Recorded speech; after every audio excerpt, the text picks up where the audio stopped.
Hi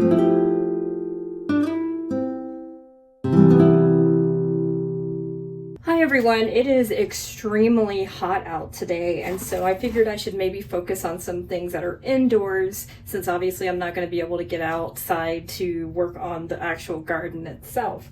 And so I do have a project that I wanted to try.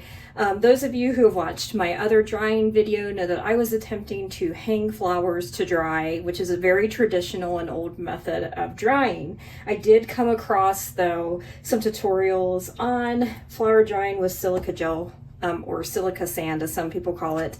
And essentially what this does is it just gives better preservation to the bloom and its actual structure.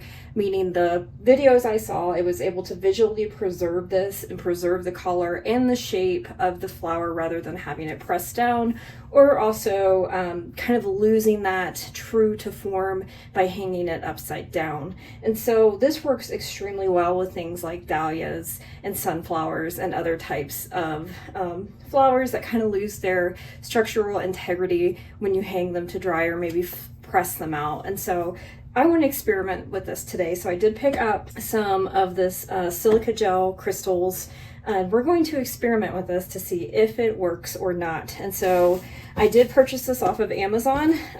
The kit came with a few different things for different reasons. First off, it did come with gloves. The stuff will dry out your hands and your skin.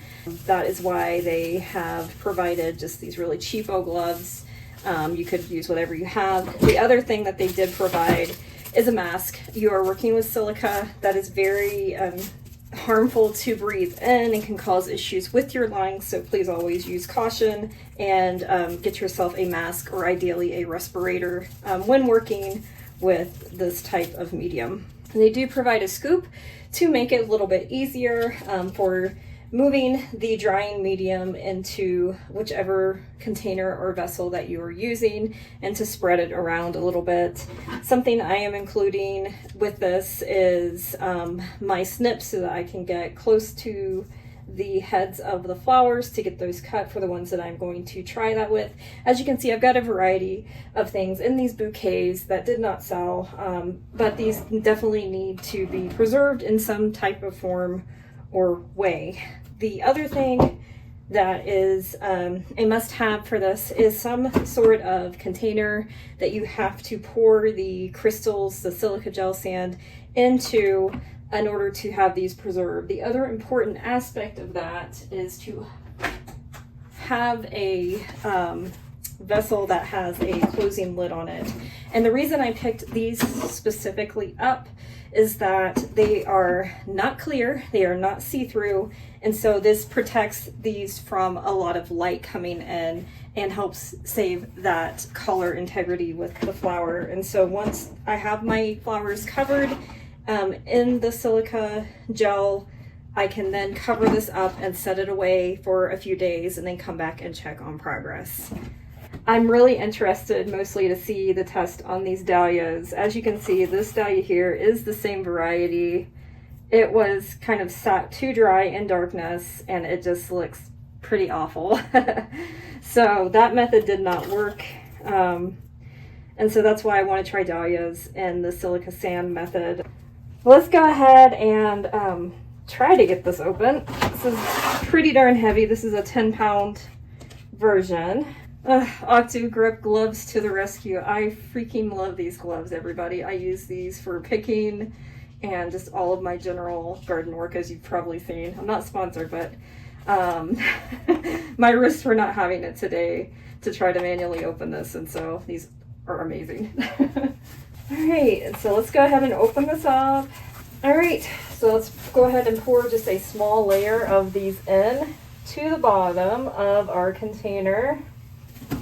All right, and so what is interesting about these crystals is that they do change color. Once they start absorbing that moisture out, they turn to probably like a darker green. Some of you may know these from like using those damp red types of things. We use those in our RV when we lived on the road full time to kind of help with condensation.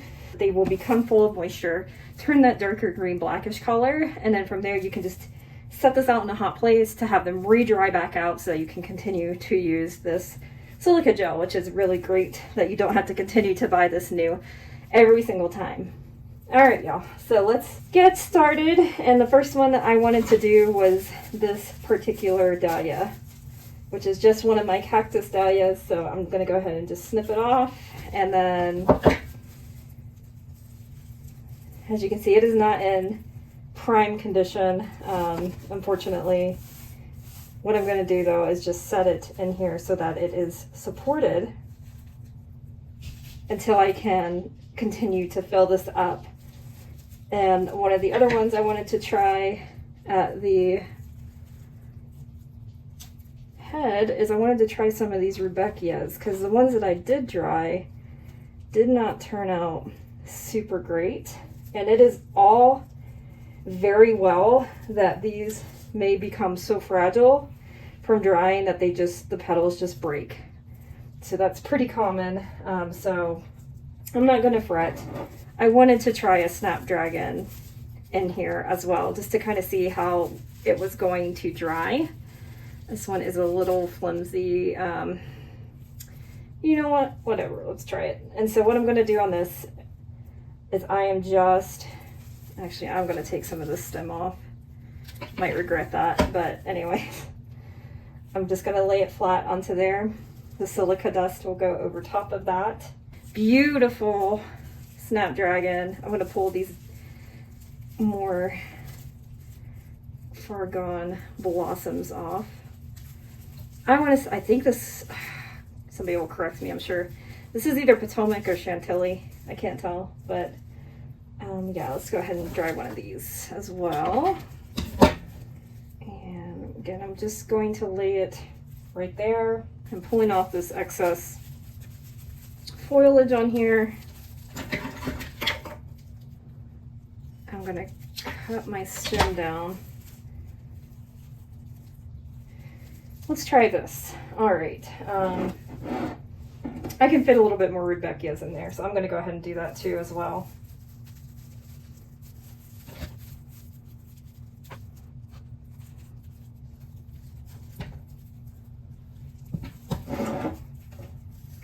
Find some that are nice and prolific.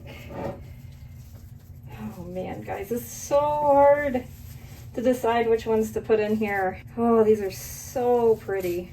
I actually can't believe like nobody bought these bouquets. I'm trying not to be salty about it, but I mean, these are just so gorgeous. These are like my primo blooms. I'm gonna start losing these very soon. All right, so hopefully I haven't overstuffed this, but let's go ahead, get these guys out of the way.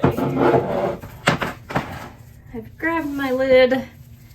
Gonna open up our silica gel again, and I'm going to dump some out on here, so that way it is just a little bit easier for me to scoop and to also add it to my flowers. And so from here, what I'm going to do is just use this tiny little scoop, and we're just going to gingerly just fill this whole container up with this. Just being really careful when covering these flowers, especially the dahlias, the ones that have petals that are kind of not flattened. I think that's going to be the most complicated ones, and maybe these snapdragons as far as getting into all of those individual crevices. So I'm going to go ahead and do that, and I will bring you back.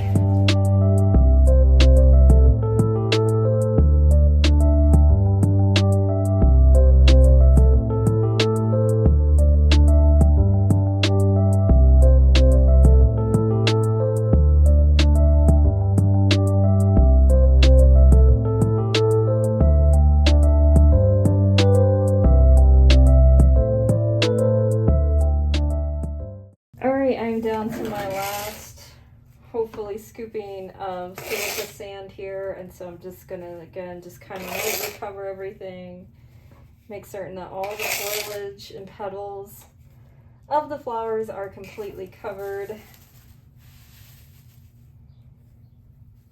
I would say that's good enough.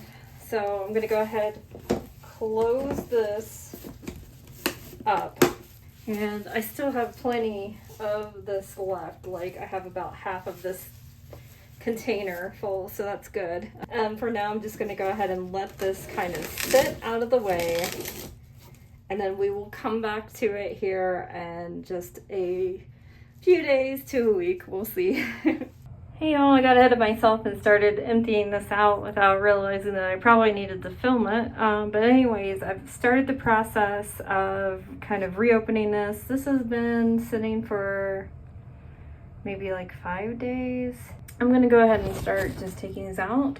This one I was already able to kind of handle, and it is dry. It is pretty much like paper, but that Rudbeckia looks way, way better than the other ones that I had previously dried, like that one. So just for comparison, like look at that. Complete total difference using the silica sand. And I think I'm gonna go that route from now on when using this or preserving some of these flowers with a little bit more delicate petals. So here's another one. They're so brittle, which is how I kind of know they're done. So it's like paper almost. Let's see if I can pull this guy out. As I kind of suspected with the bee balm, the petals already fall out without much of anything, so I don't know how well this is going to be usable for anything without the purple petals falling. So we'll save it and we'll see what we can do with it. So the only things that didn't quite finish, I don't think, is the snapdragons, and the reason is they look very floppy still. And they should be fairly stiff. The petals now have dried, but it's just the stem structure that I need to try to get just a little bit more dry, especially in between the flowers is where it's still not quite ready. The stem down here is great, and that's what I'm looking for up here. So we're gonna give these just a couple more days to do their magic and see. But so far, that looks really great as far as color-wise and stuff. But anyways, I have some space in here. So I'm gonna go ahead and pick off some more Rudbeckia heads and toss those into here, at least to get those started. All right, so here's what I got out of that first batch is those 3 Rudbeckia, and then this really pretty dahlia head. So as you can see, that's a huge difference compared to that from hanging. So that definitely has worked successfully. The bee balm is questionable. I mean, at least it's kept its color very prettily. I just don't know what I can use this for that's going to hold up. As you can see, those little purple petals on here are just kind of falling. So, but we'll see. We'll try it with something. But for now, that's a good start. I'm pretty happy, and we'll just keep on going with this, and I'll kind of share some batches as we go along the way.